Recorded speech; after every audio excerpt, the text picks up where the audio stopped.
বন্ধুরা আজকের ভিডিওতে আপনাদেরকে দেখাবো কিভাবে আপনি আপনার যে কোনো ফটোতে দুই পাশে স্মোক কালার অ্যাড করবেন এবং যে কোনো ফটোতে কিভাবে আপনি নিয়ন কালার সেট করবেন, যেটা দেখে যে কেউ কিন্তু মুগ্ধ হয়ে যাবে। এই ধরনের অ্যাট্রাকটিভ ছবিগুলো সোশ্যাল মিডিয়াতে খুবই জনপ্রিয়। অনেকেই এই ধরনের পিপি এডিটিং করে ফেসবুক, ইনস্টাগ্রামে শেয়ার করে থাকেন। তো আপনিও চাইলে আজকের এই ছোট্ট একটি ভিডিও দেখার মাধ্যমে মাত্র 30 সেকেন্ডে আপনি এই ধরনের পিপি এডিট করতে পারবেন। তো কিভাবে করবেন চলুন এখন আমি মোবাইল স্ক্রিনে গিয়ে বিস্তারিত দেখাবো। আর শুধু ভিডিও ভালো লাগলে লাইক, কমেন্ট, শেয়ার করবেন এবং চ্যানেলে নতুন থাকলে সাবস্ক্রাইব করে সাথে থাকবেন। Welcome back friends. তো সর্বপ্রথমে আপনি আপনার পছন্দের পিকচার এডিটিং অ্যাপটা ওপেন করুন। সেটা হতে পারে পিক্সেল অ্যাপ কিংবা PicsArt। আমি PicsArt অ্যাপটিকে ওপেন করে নিচ্ছি। PicsArt অ্যাপটি ওপেন করার পর এখানে আপনারা প্লাস আইকনে ক্লিক করে দিবেন। প্রথমে প্লাস আইকনে ক্লিক করে দেওয়ার পর এবার আপনি আপনার পছন্দের যে পিকচারটা এডিট করতে চাচ্ছেন সেই পিকচারটিকে নিয়ে আসুন। আমি একটা পিকচার এখানে এডিট করব, সেই পিকচারটিকে নিয়ে আসছি। ধরুন এই পিকচারটিকে এডিট করব, এই জন্য পিকচারটি নিয়ে আসলাম। নিয়ে আসার পর এবার আমরা এখানে একটা স্মোক ইফেক্ট বা স্মোক লাইট দুই পাশে সেট করব। এর জন্য আমরা যে কাজটি করব, এর জন্য এদিকে সেভ করে আসার পর এখানে দেখতে পারবেন অ্যাড ফটো নামে একটা অপশন আছে। এখানে অ্যাড ফটো অপশনে ক্লিক করে দিবেন। ক্লিক করে দেওয়ার পর এবার একটা লাইটিং ইফেক্ট আমরা নিয়ে আসব। তো আমি ভিডিও ডেসক্রিপশন বক্সের ভিতরে এখানে বেশ কিছু স্মোক লাইটের ব্যাকগ্রাউন্ড দিয়ে দিব। আপনারা আগে ডাউনলোড করে নেবেন সেগুলো। ভিডিওর ডেসক্রিপশন এবং কমেন্ট সেকশনে লিঙ্ক দেওয়া থাকবে, সেই লিঙ্কে ক্লিক করে আপনারা ডাউনলোড করে নেবেন। তো প্রথমে ধরুন আমি এটা নেব। নেওয়ার পর এবার আমি উপরে এখানে অ্যাড অপশনে ক্লিক করে দিব। অ্যাড অপশনে ক্লিক করে দেওয়ার পর এটা এখানে চলে আসবে। এবার এখানে ধরে এটাকে ফুল সাইজ করে দিব। ফুল সাইজ করে দেওয়ার পর এটাকে এখানে একটু চিকন করে নিতে পারেন এইভাবে। নেওয়ার পর এবার এটাকে ফুল সাইজ করে এভাবে বসিয়ে দিবেন। দেখতে পাচ্ছেন কতটা চমৎকার লাগছে এবার। তো এবার আপনি চাইলে এর অপাসিটিটাকে এখান থেকে নিচে, এখান থেকে অপাসিটিটাকে কমিয়ে বাড়িয়ে দেখতে পারেন।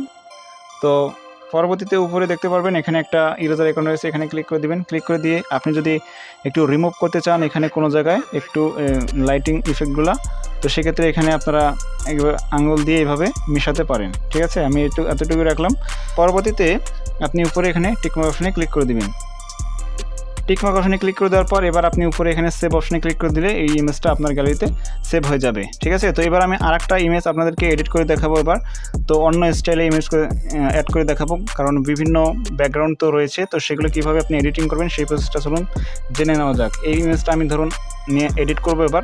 তো এই ইমেজটা এডিট করার জন্য প্রথমে আমরা একইভাবে এখানে অ্যাড ফটো অপশনে ক্লিক করে এবার অন্য একটা ইফেক্ট বা লাইটিং ইফেক্ট আমরা এখানে নিয়ে আসবো এখানে।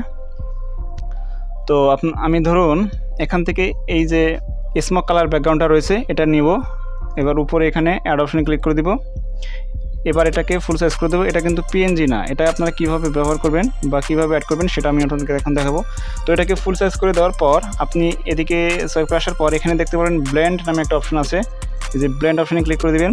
এবার উপরে দেখতে পাচ্ছেন কতগুলো আবার অপশন চলে এসেছে। এখানে আপনারা স্ক্রিন দেখতে পারবেন, তারপর রয়েছে মাল্টিফাই অপশনে ক্লিক করলাম, তাহলে দেখতে পাচ্ছেন কত নিয়ন একটা কালার কিন্তু চলে আসলো। ডার্কেন দেখতে পারবেন, এছাড়া ওভারলে দেখতে পারবেন।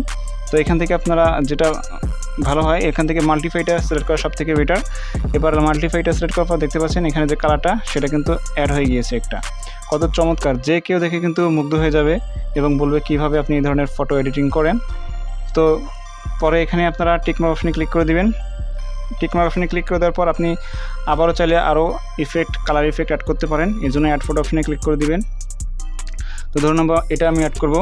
এবার আমি অ্যাড অপশনে ক্লিক করে দিলাম। এবার এই ফটোটিকেও আপনি এভাবে নিয়ে আসবেন এবং এখানে ধরে এটাকে নিচে নামিয়ে আনবেন এবং এই সাইডে বসিয়ে দেবেন এইভাবে। তো দেখতে পাচ্ছেন কতটা চমৎকার লাগছে, কত সুন্দর আমরা পিপি এডিটিং করতে পারবো এইভাবে। এবং অপাসিটিটাকে একটু কমিয়ে দিতে পারেন এখানে।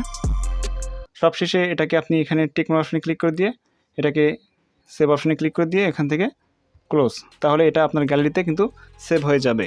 অসংখ্য ধন্যবাদ আজকের এই ভিডিওটা সম্পূর্ণ দেখার জন্য। যারা চ্যানেলে নতুন তারা প্লিজ সাবস্ক্রাইব করে আমাদের সাথে থাকবেন। ভিডিও ভালো লাগলে লাইক, কমেন্ট এবং শেয়ার করবেন। Chill bro.